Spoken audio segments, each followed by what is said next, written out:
Welcome to today's training video on inputting data for aggregate measures.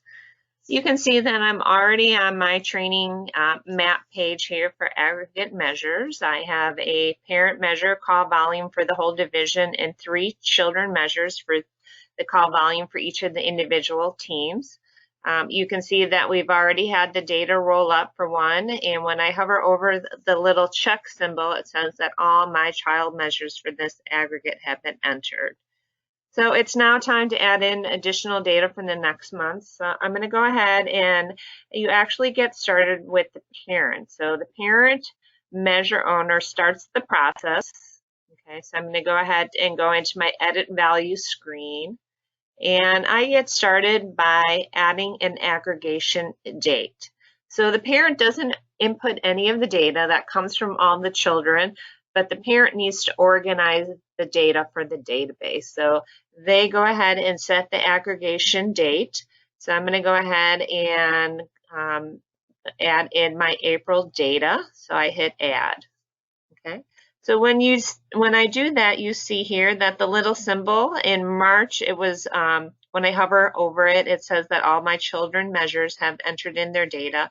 But when I go to April, I see that none have entered in. So I've just, which you would expect, right? I had just set that date. So I'm going to go ahead and go to my children measures and show you what that is. So now I go ahead and I see here it's gray because none of the data's come up.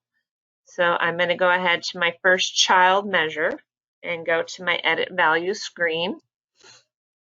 Okay, it's very similar to what it is as a normal measure, right? We have the date recorded, value, comments.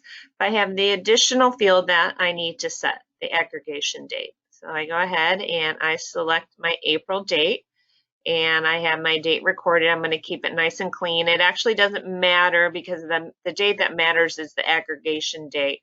And I'm going to go ahead and be consistent in my data. Put in my date and declining volume.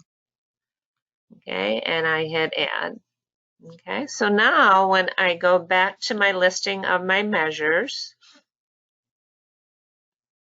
okay, I see here that only some of my children have actually entered in their data when I hover over that. So it gives me that information, but that 15 has been added up to the parent.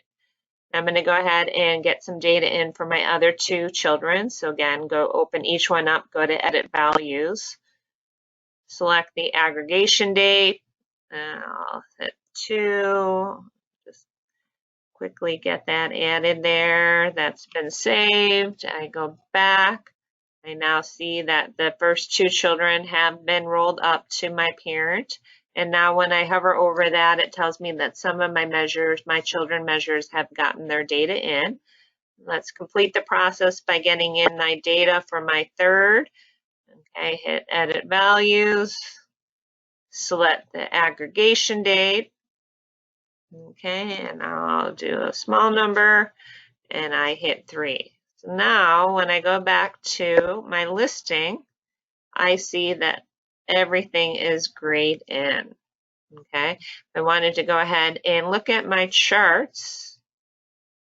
Okay, I will not only see my chart for my parent, but I see the listing for my 3 children under there.